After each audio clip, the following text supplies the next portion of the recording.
నేను ఆరా అనే ఒక యాప్లో జాయిన్ అయినాను. ఒక 4 months అయిపోయింది. నాకు ఫస్ట్ డబ్బులు అయితే వచ్చింది. నేనైతే దీనిలో అయితే నష్టపోయినారు, కానీ కొంతమంది ఇప్పుడైతే నష్టపోయినారు. వాళ్ళ కోసం నేను మాట్లాడడానికి వచ్చాను. ఇప్పుడు ఈ యాప్లో వచ్చేసి ఫస్ట్ డబ్బులు వచ్చేసి 2,000, 5,400, 20,000, 65,000, 1,50,000, 3,80,000, 3,85,000, 9 లక్షలు, వాళ్ళకి వచ్చి 38 లక్షలు వరకు ఉన్నాయి. స్టెప్స్ ఉన్నాయి డిపాజిట్ చేయాలి. ఒక్కొక్క స్టెప్లో వీడియోస్ వస్తాయన్నమాట. అవి ఎట్లా వస్తాయంటే యూట్యూబ్ తరహా ఇంట్లో కూర్చొని మనము వీడియో చూసి అమౌంట్ని మనం ఎర్న్ చేసుకోవడం అనమాట. ఒక పార్ట్ టైం జాబ్ లెక్కన మాకు దీన్ని సపోర్ట్ చేసి లింకులు అనేవి వచ్చినాయి. ఎవరు ఇచ్చినారు, ఎక్కడి నుంచి వచ్చినాయని మనం చెప్పలేము. ఎందుకంటే ఇలాంటి మోసాలు అనేటువంటి లింకుల ద్వారా ఒకరి నుంచి వచ్చినాయన్నమాట. పేర్లు అయితే ఎవరు మొదలు పెట్టినారైతే మాకైతే తెలియదు. ఇప్పుడు దీనిలో అయితే మేమైతే మోసపోయినాము. డబ్బులు అయితే రాలేదు. ఇప్పుడైతే విత్డ్రాలు పెట్టేకి లేదు, ఏం లేదు. ఇప్పుడు మళ్ళీ మేము విత్డ్రాలు పెట్టాలంటే మళ్ళీ ఎక్స్ట్రా అమౌంట్ మళ్ళీ కట్టమని చెప్పి చెప్పినారనమాట. రీసెంట్గా 3 days బ్యాక్ మా తమ్ముడిని, మా బామర్దిని వాళ్ళ దగ్గర చేర్పించాను. వాళ్ళ డబ్బులు అయితే పోయింది. నేను వాళ్ళ కోసం వచ్చి మాట్లాడుతున్నాను. మదనపల్లిలో ఎవరు దాన్ని చేస్తుండేది? మదనపల్లి చాలా మంది ఉన్నారు సార్. అంటే మేము చెప్పలేం కదా. నిర్వాహకులు ఎవరు? దానికి నిర్వాహకులు మీకు దీనికి హెడ్ అని చెప్పి పలానా అని చెప్పుకుంటారు కదా. మోహన్ బాబు అనే అతను మదనపల్లికి ఇన్ఛార్జ్ అండి. ఇప్పుడు ఏం చెప్తున్నాడు ఆయన మాకు రెస్పాండ్ కాలేదండి.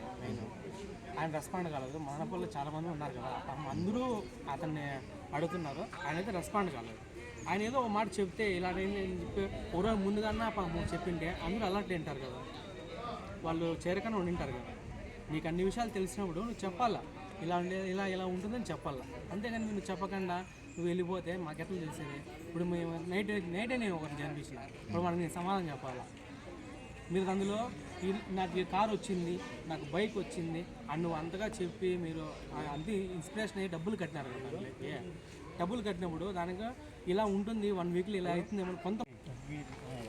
సార్ ఇంకో ముఖ్యమైన విషయం ఏమంటే ఈ యాప్కి మేము బ్యాంక్ అకౌంట్లన్నీ యాడ్ చేసామన్నమాట. ఈ యాడ్ చేసినందువల్ల ఆ బ్యాంకులో పడిన డబ్బులు ఫోన్పే ద్వారా చాలా వరకు మేము ట్రాన్స్ఫర్ చేసి ఉంటాం. ప్రతి ఒక్కరికి ట్రాన్స్ఫర్ చేసి ఉంటాం, తెలియక ట్రాన్స్ఫర్ చేసినాం. ఈ SBI, Indian bank, HDFC, union bank ఇలాంటి గవర్నమెంట్ బ్యాంకుల్లోన అందరికీ అకౌంట్లన్నీ యూజ్ చేసినాం. కాబట్టి ఈ బ్యాంకుల వల్ల మాకేమైనా సమస్య రాకుండా ఆ ఒక్క చిన్నది హెల్ప్ అయినా మాకు చేయాలని నేను ప్రభుత్వాన్ని అంటే పోలీస్ వారిని ఎవరైనా న్యాయం చేసే వాళ్ళని మేము కోరుతున్నాము. ఈ చైన్ లింక్ ద్వారా పోయింది ఫోన్పే ద్వారా, దాన్ని ఏం చేయలేమంటున్నారు. అందులో సైబర్ క్రైమ్ అని చాలా వరకు రిపోర్ట్లు పోయినాయి.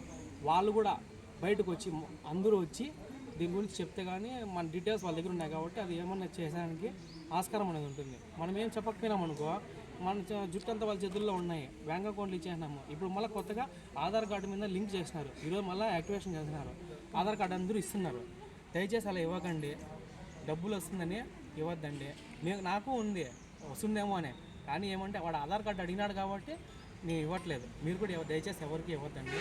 ఈరోజు రేపటి లోపల వెయిట్ చేయండి. కంపల్సరీగా ఎవరు ఇవ్వద్దండి, మీ డీటెయిల్స్ ఎవరికి ఇవ్వద్దండి.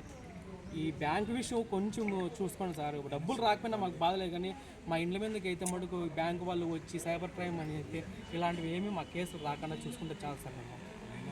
సార్ నమస్తే. ఈ మోహన్ అనే వ్యక్తికి ఒక 3 days బ్యాక్ ఒక కంపెనీ నుంచి ఒక కారు ప్రొవైడ్ చేసినారు, ల్యాప్టాప్, కొన్ని మొబైల్స్ కూడా ప్రొవైడ్ చేసినారు సార్. ఆయనకి ఆ కంపెనీకి మా వల్ల ఎంత ఇన్కమ్ సోర్స్ ఉంటే అతనికి మమ్మల్ని అందరినీ చేర్పించడానికి అంతంత లక్షలు పెట్టి కారు కొనిచ్చినారు కంపెనీ. ఆమె పేరు లూసీ అంట. ఈ దాదాపుగా మన మదనపల్లిలో 6 గ్రూపులు ఉన్నాయంటే దాదాపుగా 6,000 members ఉన్నారు సార్. లీస్ట్ ఒక్కో 2,000 వేసుకున్న అమౌంట్ ఎక్కడికి వెళ్తుంది సార్. అందులో ఈ 4 days నుంచి, ఈ 1 week నుంచి అమౌంట్ ఈ యాప్కి డబ్బులు కట్టిన వాళ్ళు చాలా మెంబర్స్ ఉన్నారు. వీళ్ళు స్టార్టింగ్ వచ్చినప్పుడు యాప్ కొంతమంది జాయినింగ్ అయినారు, వాళ్ళ ఇన్కమ్ సోర్స్లో వాళ్ళు పే చేసినారు. ఇప్పుడు కొత్తగా జాయిన్ అయిన వాళ్ళు పరిస్థితి చాలా దారుణంగా తయారవుతుంది. రోజుపాటు కూలీలు కూడా ఉన్నారు సార్. దానివల్ల కొద్దిగా చూసి మీరు మన పోలీస్ డిపార్ట్మెంట్ వాళ్ళు సీరియస్గా ఆలోచించి ఈ యాప్లో జాయిన్ అయిన వాళ్ళకి ఏదన్నా అంటే ఇట్లాంటి దానిలో మోసం అవుతా అన్నదని తెలుసు. బట్ ఏదో 10 రూపాయలు వస్తుందని ఏదో కూలీ పాటు చేసుకున్న వాళ్ళు ఆశపడినారు, జాయినింగ్ అయినారు. అదేదో కొద్దిగా దయించి మన డిపార్ట్మెంట్ వాళ్ళంతా చూసి దాన్ని పాపం మన ప్రజలకి మోసపోకుండా హెల్ప్ చేయండి సార్ ప్లీజ్.